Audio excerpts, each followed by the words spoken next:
إن الحمد لله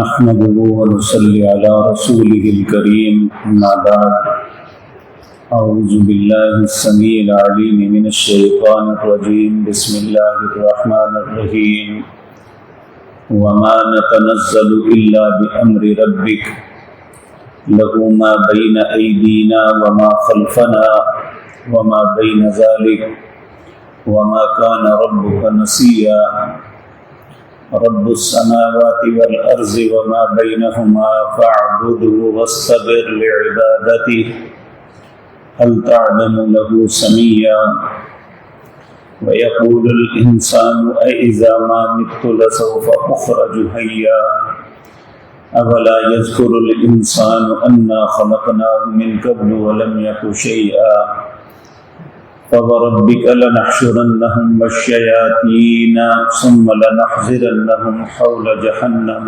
جثيا۔ حضرات محترم، آج اللہ کی توفیق سے اپنے سبق کا آغاز 16واں پارہ سورۃ مریم اس کی آیت نمبر 64 سے کرتے ہیں۔ نبی کریم صلی اللہ علیہ وسلم پر جبریل علیہ السلام وحی لے کے آتے، زندگی کے جتنے بھی معاملات تھے اللہ کی طرف سے وحی آتی اور نبی کریم صلی اللہ علیہ وسلم وہ لوگوں کے سامنے بیان کرتے۔ اگر قرآن کی صورت میں آتی تو تب، اگر وہ جو ایسی وحی جس کی تلاوت نہیں کی جاتی، یعنی جو احادیث رسول اللہ کے فرمان یا حدیث قدسی کے ذریعے اللہ رب العزت وحی بھیجتا، تو نبی کریم صلی اللہ علیہ وسلم انہی باتوں پہ جو اللہ بتاتے لوگوں کے سوالوں کا جواب دیتے یا لوگوں کی مشکلات کا حل پیش کرتے۔ کئی دفعہ ایسا ہوتا کہ کئی دن جبریل تشریف نہ لاتے، تو نبی کریم صلی اللہ علیہ وسلم نے جبریل سے کہا کہ جبریل، تم آتے ہو میرے پاس وحی لے کے، کیوں نہ تم زیادہ میرے پاس آیا کرو؟ یعنی اگر تم کئی دنوں کے بعد بھی آتے ہو تو ایسا نہ کرو، بلکہ ہر دن کئی دفعہ میرے پاس آیا کرو۔ تو جبریل علیہ السلام نے اللہ کے حکم کے مطابق جواب دیا، وَمَا نَتَنَزَّلُ إِلَّا بِأَمْرِ رَبِّكَ، ہم اپنی مرضی نہیں کر سکتے، ہمیں تو جب اترنے کا حکم ہوتا ہے اللہ کی طرف سے تب نازل ہوتے ہیں، زمین پہ آتے ہیں۔ لَهُ مَا بَيْنَ أَيْدِينَا، اب دیکھیں یہ فرشتوں کے سردار ہیں اور اتنے قوت و طاقت والے ہیں کہ نبی کریم نے 2 مرتبہ ان کو ان کی اصلی حالت میں دیکھا۔ آپ نے فرمایا جبریل کے 600 پر ہے، اور یہ جب کھڑے تھے تو زمین کے ایک کنارے پہ ان کا ایک قدم تھا، دوسرے کنارے پہ دوسرا تھا۔ یعنی اللہ رب العزت نے اتنی عظیم مخلوق بنائی، لیکن اللہ کے سامنے ان کی حیثیت کیا ہے؟ کہنے لگے ہم تو حکم کے پابند ہیں، اپنی مرضی سے کچھ نہیں کر سکتے۔ جب اللہ حکم دیتے ہیں وَمَا نَتَنَزَّلُ إِلَّا بِأَمْرِ رَبِّكَ، ہم کبھی بھی اپنی مرضی سے نہیں اتر سکتے جب تک اللہ کی طرف سے حکم نہ ہو۔ لَهُ مَا بَيْنَ أَيْدِينَا وَمَا خَلْفَنَا، جو کچھ پہلے ہو چکا اور جو کچھ ہونے والا ہے، وَمَا بَيْنَ ذَلِكَ، اور جو کچھ اس کے درمیان ہو رہا ہے وہ اللہ کے حکم کے مطابق ہی ہوتا ہے، اللہ ہی کو ان باتوں کا علم ہے۔ وَمَا كَانَ رَبُّكَ نَسِيًّا، اور تیرا رب بھولا ہوا نہیں ہے کہ اگر کئی دن وہی نہیں آتی تو اس کا مطلب یہ نہیں کہ تیرا رب بھول چکا ہے تمہیں۔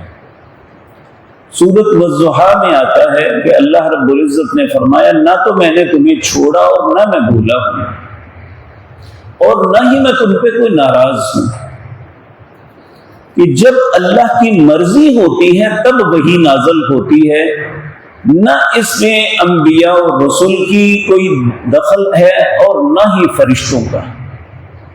یہ آیات ہمیں یہی بتاتی ہیں کہ اللہ رب العزت کی ذات ہی مختار کل ہے، سارے اختیارات اللہ رب العزت کے ہاتھ میں ہیں، اس کے حکم کے بغیر کوئی کچھ نہیں کر سکتا۔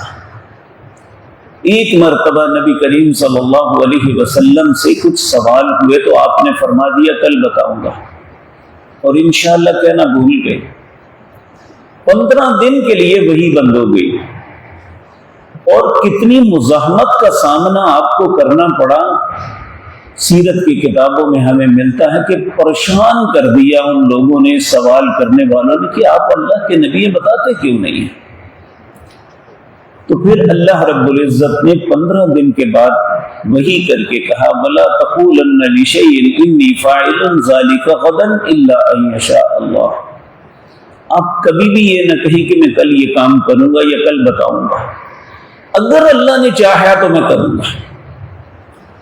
تو اللہ اسی طرح اللہ رب العزت فرماتے ہیں وَمَا تَشَاءُونَ إِلَّا أَن يَشَاءَ اللَّهُ۔ یہ سب دنیا کے لوگ، ساری اللہ کی مخلوق اس میں شامل ہے کہ اللہ فرماتے ہیں جو تم چاہتے ہو وہ نہیں ہوتا، جو میں چاہتا ہوں صرف وہ ہوتا ہے، إِلَّا أَن يَشَاءَ اللَّهُ۔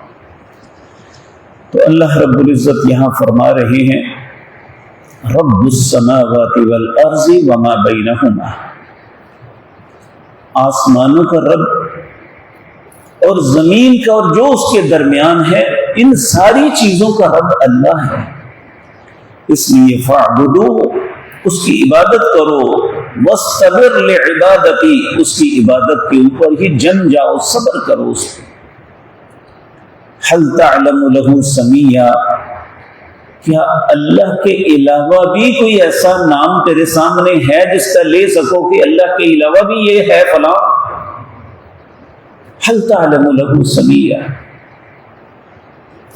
پھر اللہ فرماتے ہیں وَيَقُولُ الْإِنسان، اب یقین جانیے یہ صرف کفار کی بات نہیں، آج مسلمانوں میں بھی بہت سے لوگ یہ بات کہتے ہیں کہ انسان کہتا ہے اَإِذَا مَا مِتُّ لَسَوْفَ أُخْرَجُ حَيًّا، کیا جب میں مر جاؤں گا تو مجھے دوبارہ زندہ کر کے اٹھایا جائے گا؟ تو اللہ فرماتے ہیں اَوَلَا يَذْكُرُ الْإِنسان، انسان یہ نصیحت کیوں نہیں پکڑتا اَنَّا خَلَقْنَاهُ مِن قَبْلُ وَلَمْ يَكُ شَيْئًا، جب یہ کچھ بھی نہیں تھا اس وقت میں نے پیدا کر لیا، تو اب دوبارہ پیدا کرنا میرے لیے مشکل ہو گیا۔ جب انسان پہلی دفعہ پیدا ہوتا ہے تو اس کا تو مٹیریل بھی بعد میں بنتا ہے، تو جب انسان ایک ساری زندگی گزار کے فوت ہو گیا، کیا اب اس کا دوبارہ اٹھانا اللہ کے لیے مشکل ہو گیا؟ اولا یذکر الانسان، انسان کیا دیکھ رہا ہے، کیا سوچ رہا ہے؟ فوربک لنحشرنہم، اللہ کہتے ہیں تیرے رب کی قسم ہے میں ضرور جمع کروں گا انسانوں اور شیاطین کو، ثم لنحضرنہم حول جہنم جثیا، اور گھٹنوں کے بل جہنم کے گرد ان سب کو جمع کروں گا، اور اس کے بعد پھر ان میں چنے جائیں گے لوگ کہ کن کو جہنم میں ڈالنا ہے اور کنہیں جنت میں بھیجنا ہے، وہی پہ فیصلہ ہوگا، کوئی انسان یہ نہ سمجھے وہ کیسے ہوگا۔ اگلی آیات میں اللہ رب العزت نے اس کا تذکرہ کیا ہے۔ اللہ نے زندگی اور توفیق دی تو انشاءاللہ آپ کے سامنے عرض کروں گا۔